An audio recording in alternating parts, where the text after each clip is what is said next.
Leave. You're making him uncomfortable, she said when her ex showed up at her party. I nodded and left without a word. Packed all her things and changed the locks while she celebrated. She came home to her stuff in the hallway and a note. Now nobody's uncomfortable. Hey viewers, before we move on to the video, please make sure to subscribe to the channel and hit the like button if you want to see more stories like this. And if you have your own story to share, send it to me. My contact info is in the description below. I'd love to feature it in an upcoming video. Thanks. Throw away for obvious reasons. This happened about a year ago, but I've been lurking on here long enough to know stories like this blow up. Figured I'd share mine because, looking back, it's one of those tales where everything flips in the most satisfying way. I'm not here for advice, just venting and maybe giving some folks hope that karma does its thing sometimes. Buckle up, it's a long one. I'm Jake, 29 now, but 28 at the time. I work in IT for a mid-sized company in a decent-sized city. Nothing flashy, but it pays the bills and lets me have a life outside of work. I've always been the steady type, reliable, committed, the guy who shows up when he says he will. That's how I approached my relationship with Sarah. We met 3 years earlier through mutual friends at a casual game night. She was outgoing, funny, the kind of person who lights up a room. I was drawn to that energy, and we hit it off quick. Within 6 months, we were exclusive, and after 2 years, she moved into my apartment. It felt natural, like we were building something real. Looking back, I poured a lot into us. Sarah was a graphic designer freelancing from home, and her work was inconsistent, feast or famine. I'd cover rent when gigs dried up, no questions asked. I handled most of the bills, cooked dinners after long days, even helped her network by introducing her to some contacts from my job. There were little things too, like the time she had a family emergency back home. I drove 6 hours through pouring rain to pick her up from the airport when her flight got delayed, just so she wouldn't have to deal with a cab at 2 a.m. Or when she wanted to take an online course to boost her skills. I paid for it without hesitation, even though it meant skipping a guy's trip I'd planned. I wasn't keeping score. That's what you do when you love someone, right? I thought we were a team, but there were cracks I ignored. Sarah talked about her ex, Mike, more than felt normal. They'd dated for a couple years before me, ended messy, but she always framed it as ancient history. Still, she'd bring him up in random conversations, like comparing my safe job to his adventurous one as a freelance photographer. Mike was always chasing the next big shot, she'd say with this nostalgic smile. I'd brush it off, tell myself it was just talk. She posted old photos sometimes too, nothing overt, but enough to make me wonder. And emotionally, she started pulling away in the last few months. Less affection, more time on her phone, excuses about being stressed from work. I chalked it up to her birthday coming up. She was turning 27 and wanted a big bash. So, like the committed idiot I was, I threw myself into planning it. The party was my idea, actually. Sarah mentioned wanting to celebrate with friends, but she dragged her feet on details. I stepped up, rented extra speakers, ordered catering from her favorite spot, even decorated our apartment with string lights and balloons. I invited about 30 people, our mutual crew, her co-workers, a few of mine. Spent a solid weekend prepping, and the night before, I surprised her with a custom cake I'd had made with her design portfolio on it. "Jake, you're the best," she said, hugging me tight. For a moment, it felt like old times. I went to bed thinking, yeah, we're good. The party kicked off around 8 p.m. on a Friday. Music pumping, people mingling, drinks flowing. I played host, refilling ice, making introductions, ensuring everyone had a good time. Sarah was in her element, laughing with her girlfriends, snapping selfies. I caught her eye a few times, and she'd blow me a kiss. About an hour in, the doorbell buzzed. I opened it, and there was Mike. Tall, scruffy beard, camera slung over his shoulder like he was ready for a shoot. I hadn't invited him. "Hey man," he said, smirking. Sarah said to come by. I forced a smile, let him in, but my gut twisted. Why hadn't she mentioned it? I tried to play it cool, stuck to the kitchen mixing drinks. But as the night wore on, I noticed them. Sarah and Mike, huddled in the corner, heads close, her hand on his arm, while she laughed at something he said. Our friends shot me glances, but no one said anything. I felt like an outsider in my own home. Eventually, I wandered over, trying to join the conversation. "Hey, Mike, long time," I said casually, sliding an arm around Sarah's waist. She stiffened, just a bit, but I felt it. Mike shifted uncomfortably, avoiding my eyes. That's when it escalated. Mike muttered something to Sarah, and her face changed. She turned to me, right there in front of everyone, and said, "Jake, can we talk for a sec?" She pulled me aside to the hallway, but not far enough. Voices carried. "Look, Mike feels weird with you hovering. You're making him uncomfortable. This is my party. Maybe just give us some space? Go hang out in the bedroom or something until he leaves." I stared at her, the words hitting like a slap. "What? Sarah, this is our apartment. I'm not hovering. I live here." She rolled her eyes, that smug edge creeping in. "Oh, come on, don't be dramatic. Mike and I have history. We're just catching up.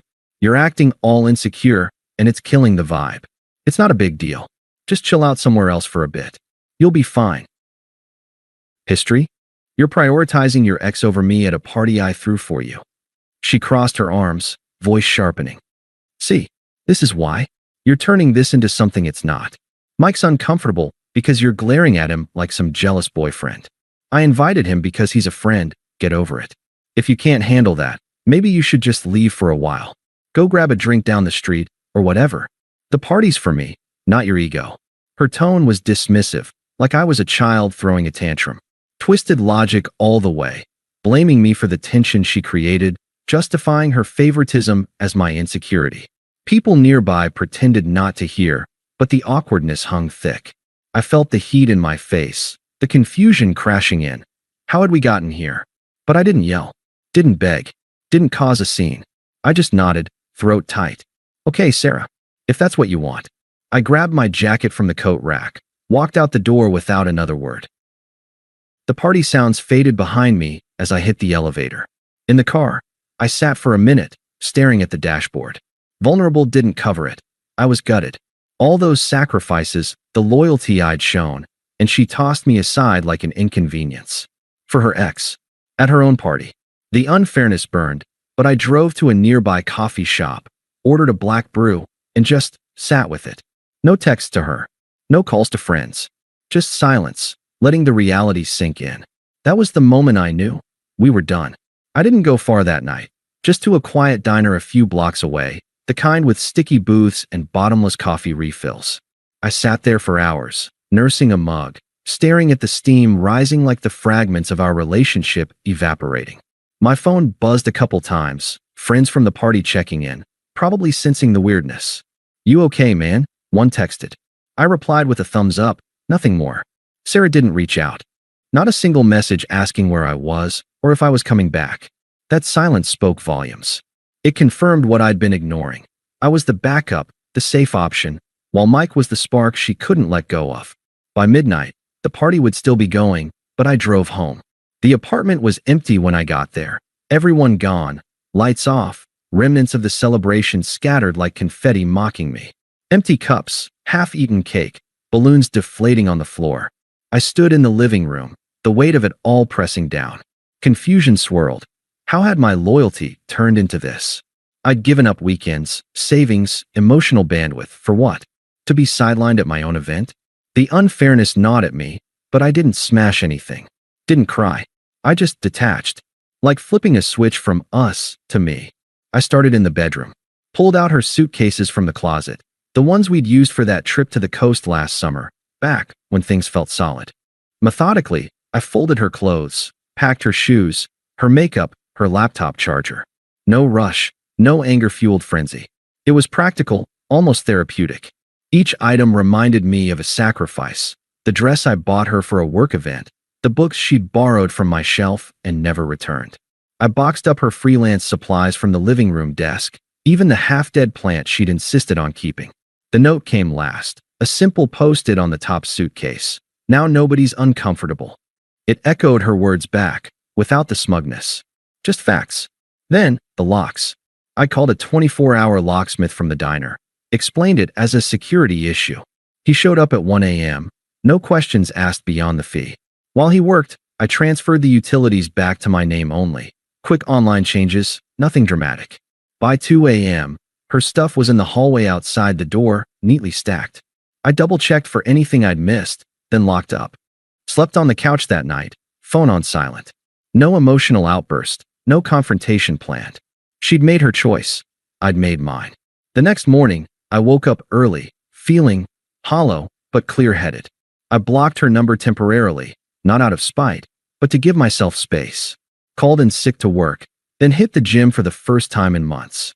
Pushed through a workout that left me sore but focused. That afternoon, I met a buddy for coffee, the same one who'd texted. Told him the basics, no dramatics. She kicked me out of my own party for her ex, I said flatly. He whistled low. Dude, that's messed up. What now? I shrugged. Moving on. No begging for advice, no ranting. Just acceptance. The days blurred after that. I dove into work, landing a side project that kept me busy. Started therapy, online sessions, nothing fancy, but it helped unpack the confusion. You were emotionally abandoned long before that party, the therapist said in our second call. It clicked, the comparisons to Mike, the pulling away. I'd been a placeholder. I journaled a bit, too, private stuff, reflecting on what I'd given up. Like how I'd skipped a promotion opportunity last year because it meant relocating and Sarah didn't want to move. Or the nights I'd stayed up helping her with deadlines while she scrolled through social media. The silence from her side stretched. No immediate blow-up, which almost hurt more. It was like I'd vanished from her world already. A week in, I unblocked her, but only because mutual friends started relaying messages. Sarah's freaking out, one said. Says she can't get in. I nodded, changed the subject. Internally, the vulnerability faded. I wasn't confused anymore. I was done. Started small changes. Rearranged the apartment, bought new sheets, even adopted a routine of evening walks. Felt the arc shifting, from hurt to something steadier. Friends noticed. You seem lighter, one commented at a casual hangout. I was. The betrayal had been outrageous, undeserved, but sitting with it in silence? That built resilience. No disappearing act yet. I stayed in the city, but emotionally, I was miles away, ready for whatever came next, without her.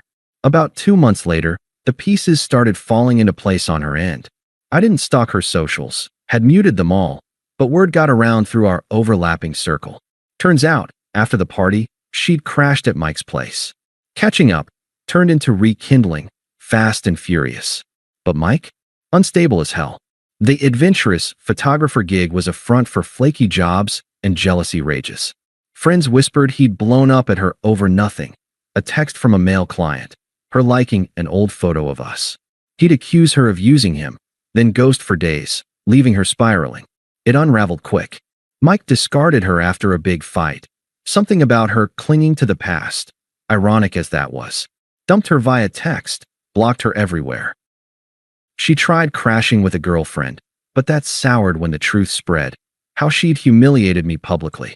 Mutual friends pulled back, one by one. Texts went unanswered. Invites dried up. We heard what happened at the party. A couple admitted to me over beers. Can't defend that. Her freelance work tanked too. Focus gone from the drama. Deadlines missed. Clients bailing. Last I heard indirectly, she was crashing on her sister's couch, scraping by with gig apps. Reputation in tatters. Isolated, broke, irrelevant. Karma didn't need my help. It hit hard on its own, mirroring how she'd treated me, like an afterthought. I didn't gloat, didn't seek updates. But when fragments reached me, it felt just. The smugness she'd shown? Gone. Replaced by the consequences of her choices. Satisfying, in a quiet way. The unraveling didn't take long before Sarah started circling back. It began about 3 months after the party, right as her life hit rock bottom. First, it was a text. My phone lit up one evening while I was cooking dinner for myself. Jake, we need to talk. This is ridiculous. Let me grab my stuff at least. No apology, just entitlement, like I'd overreacted. I didn't respond. A day later, another. Seriously? You're ignoring me? After everything. Still radio silence from me. Then the call started, voicemails piling up. I listened to the first one out of curiosity. Jake, pick up. I know you're there. Mike was a mistake, okay? He flipped out over nothing and kicked me out. I'm at my sister's now, and it's awful. We had something good. You can't just throw it away like this. Call me back. Her voice cracked a bit, but the manipulation shone through, framing it as my fault, minimizing her betrayal. I deleted it, blocked the number again. But she escalated. Used a friend's phone next time, catching me off guard during lunch at work. Jake? It's Sarah. Don't hang up. I paused, fork midway. What do you want? God, finally. Look, I'm sorry about the party. I was drunk, stressed. Mike showed up and things got weird. But you're being so cold. We lived together for a year. You owe me a conversation at least. Can I come by? Just to talk. Oh, her. The hypocrisy burned. No, Sarah. You made your choice that night. Prioritizing your ex, kicking me out of my own home. We're done. But it wasn't like that. You were acting jealous, making everyone uncomfortable. I just needed space. Mike's gone now. He was abusive, controlling. I see that. We can start over. Please. Twisted logic again, blaming my jealousy while admitting Mike's flaws. Her tone shifted from pleading to desperate. Jake, I'm broke. Freelance dried up because of all this stress. My friends aren't talking to me. They think I'm the villain. But you know me better. Come on, let's fix this. I stayed calm, voice even. Goodbye, Sarah. Hung up, blocked that number too. She didn't stop. Involved her family next, toxic as expected. Her sister called a week later, voice dripping with judgment. Jake, this is Emily. Sarah's a mess because of you. She told me what happened. Sounds like you overreacted big time. Kicking her out? Changing locks? That's low. She's family. You need to man up and talk to her. Give her another chance. She's learned her lesson. Emily, this isn't your business.